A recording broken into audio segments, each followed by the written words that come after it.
Sri Jairam Ramesh. Thank you, sir. Sir, I rise to speak on the Taxation Laws Amendment Bill 2019. And I would make my comments in three parts.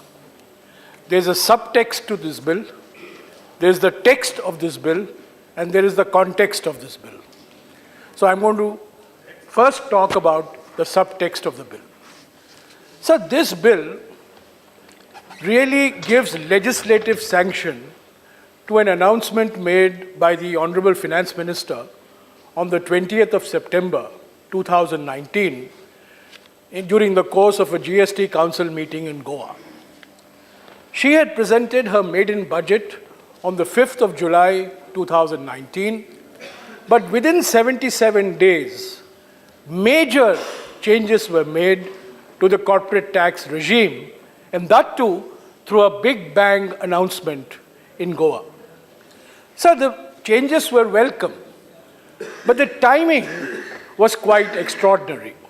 2 days later, there was the Howdy Modi event in Houston. Prime ministers always like to go on foreign trips accompanied by major policy announcements. And I think what happened on the 20th of September 2019 was a curtain raiser for the event that was to follow in Houston. Otherwise, after presenting a maiden budget on the 5th of July, within 77 days, the finance minister would not make such an announcement. Normally, the GST Council is a council in which items are discussed through a process of consensus, but this was a unilateral announcement, a bold announcement, an aggressive announcement, no doubt, but a unilateral announcement on the part of the finance minister. So let me now come to the text of the bill. The text of the bill is very simple. The finance minister has explained it repeatedly. The headline rate of corporate tax comes down from 30% to 22%. And for manufacturing companies who set up shop after the 1st of October 2019, the corporate tax rate is reduced to 15%. So when Mr. Arun Jaitley, the late Mr. Arun Jaitley, presented his budget in 2015-16, he announced a 4-year phased reduction program in the rate of corporate tax from 30 to 25%. And the finance minister's announcement in Goa, I take it, was in the tradition of what Mr. Jaitley had announced, but he had not followed through along the lines which he had perhaps anticipated when presenting the budget. So 30 headline rate comes down to 22 headline, and the manufacturing companies will attract a rate of tax of 15%. The Honorable Finance Minister is also on record as having said, if companies do not make use of any rebates or allowances, the rate of tax would be 25.17%. So this 25.17% is compared to what? You have a nominal rate of tax and you have an effective rate of tax. And in 2017-18, the effective rate of tax was slightly over 28.5%.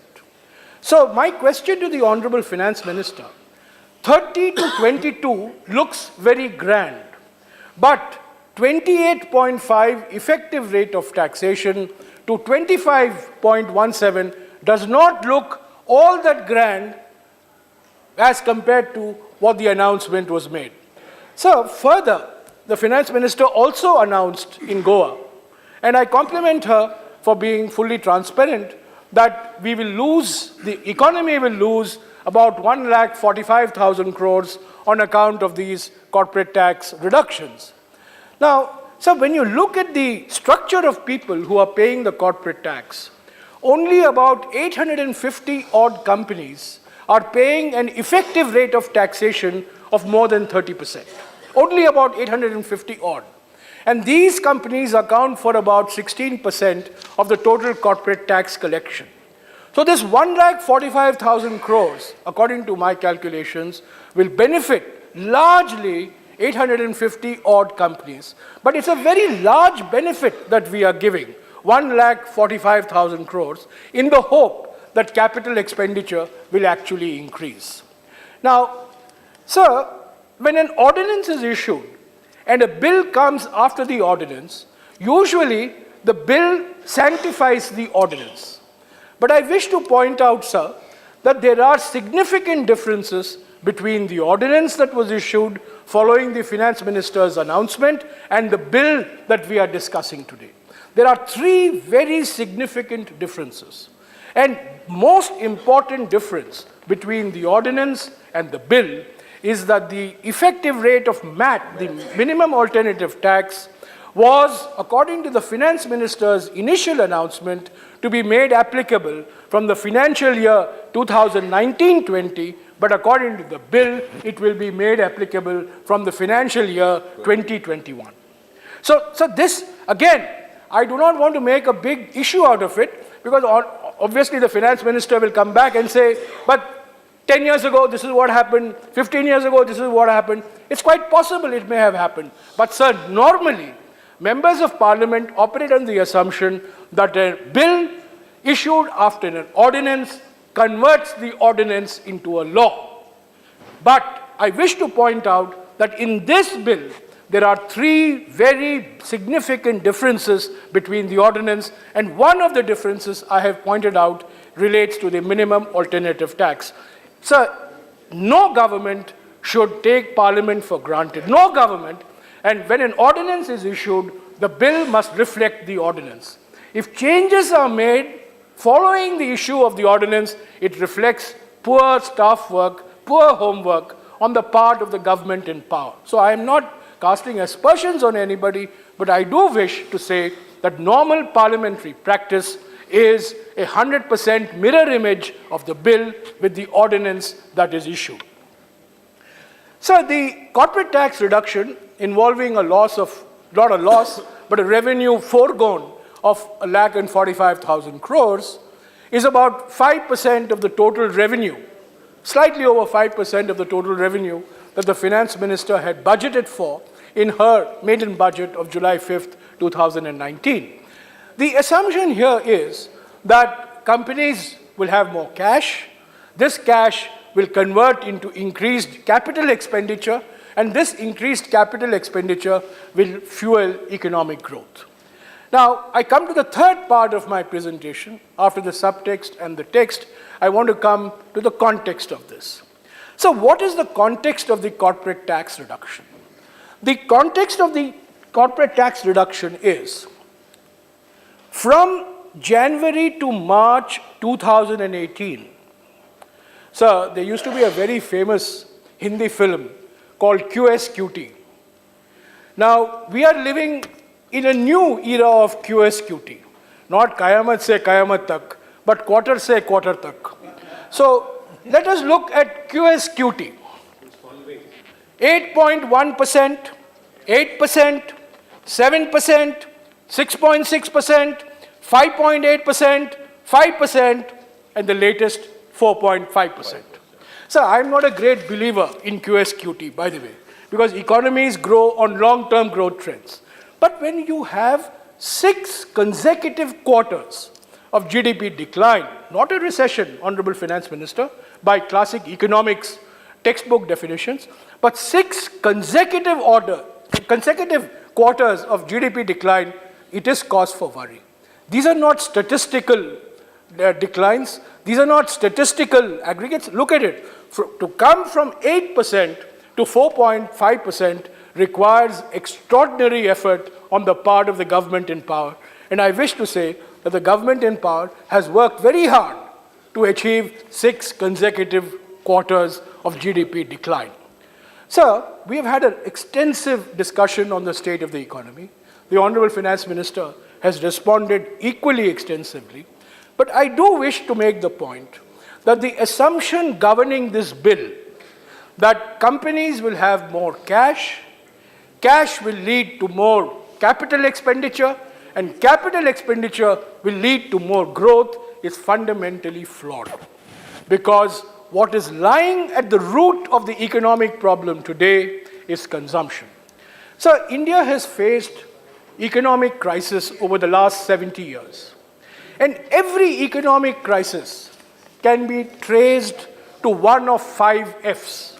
This is the 5F theory of economic crisis. Food, fuel, foreign exchange, fiscal deficit, and financial crisis. These are the 5 Fs. Sir, I'm also learning from you how to alliterate and to make a dry subject like economics a little more interesting. So if you look from 1950, whenever India has had an economic crisis, we have had a shortage of foreign exchange, or we have had a failed monsoon, or we have had a ballooning fiscal deficit, or we have had increased oil prices, or we have had international financial crisis. This is the first economic crisis in India when macroeconomic variables look very healthy. India is sitting on $450 billion of foreign exchange reserves. Inflation, consumer price inflation is less than 5%. Inflation is low. Economic indicators of the macroeconomy, fiscal deficit, not very, very high as compared to what it used to be many years ago. So this is a remarkable situation, and I think we need to understand this. Food is not a problem, foreign exchange is not a problem, fiscal deficit doesn't seem to be that much of a problem, financial crisis is certainly not a problem, foreign exchange is not a problem. So what is the problem?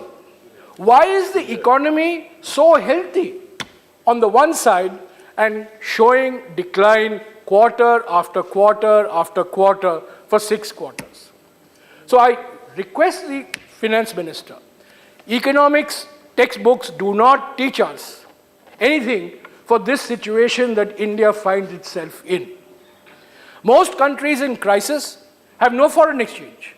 Most countries in crisis have problems with their fiscal deficit. Most countries in crisis face ballooning inflation. We are not in that situation.